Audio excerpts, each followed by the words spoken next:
Bonjour, bienvenue sur MT où nous continuons à tester les decks du Pro Tour Ténèbres sur Innistrad, pardon. On continue sur les decks de LSV. Donc je vous rappelle vite fait comment ils fonctionnent. On met plein de petites créatures sur le board.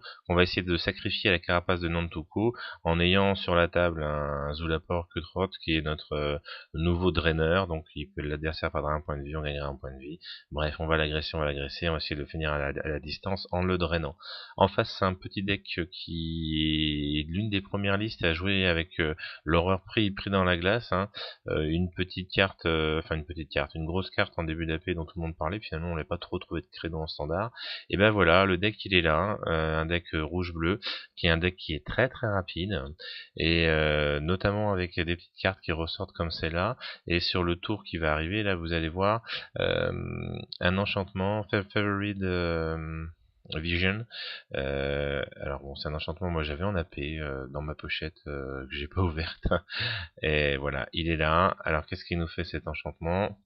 Il nous fait très très mal, à savoir qu'en début de dernière phase, en début de fin de phase, chaque joueur pioche une carte, et si votre adversaire a plus de 4 cartes dans sa main, il perd 2 points de vie.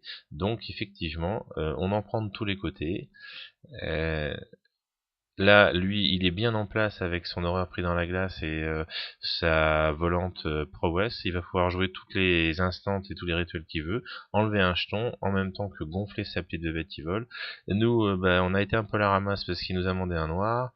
Alors, bon, c'est du réenregistré, donc je vais faire une erreur dans cette partie. Je vais beaucoup me focaliser sur le Sinking Ice pour pas qu'il se retourne, l'aura pris dans la glace. Et puis finalement, il va m'avoir au Storm Chaser, hein, tout simplement. Voilà. Alors je garde l'Ultima Price pour que il utilise pour qu'il enlève le jeton, le dernier jeton. Une fois que le dernier jeton est dans la pile, je vais lui griller à l'Ultima Price. Alors, j'ai d'abord pensé que c'était une erreur.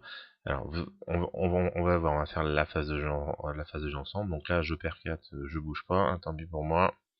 Alors, vous voyez, là, c'est moi, je draine, j'attaque, il me bloque.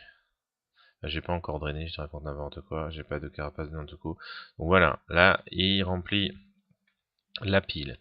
Il profite à fond de la capacité de Madness, à savoir qui joue des tournements de voice pour piocher 2 cartes, et en coup supplémentaire il doit se défausser d'une carte, mais comme il va se défausser de cartes comme Tempérament Fougueux, qui ont la Madness pour un rouge, et ben ce qui pouvait se représenter un coup supplémentaire à handicap va se transformer en avantage.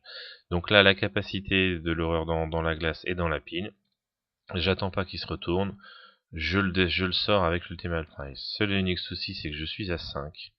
Et mon adversaire, hop, lui, ça va le faire bien rigoler que je regarde son horreur pris dans la glace, parce que lui, pendant ce temps-là, qu'est-ce qu'il va faire? Il va m'attaquer avec sa Prowess, et il va lui coller, et oui, une force du titan. Donc elle va devenir 6-6, et puis bah, je peux aller me rhabiller. Voilà, voilà, voilà. Bon, je patauge un petit peu dans les vidéos, vous m'excuserez. J'ai réussi à mettre un icône s'abonner. Si certains d'entre vous pouvez l'essayer, ça serait gentil, je verrai si ça fonctionne. Et puis ben quand j'ai réussi à coller les calls MT directement sur la vidéo, je supprimerai ce petit fichier. Merci à vous.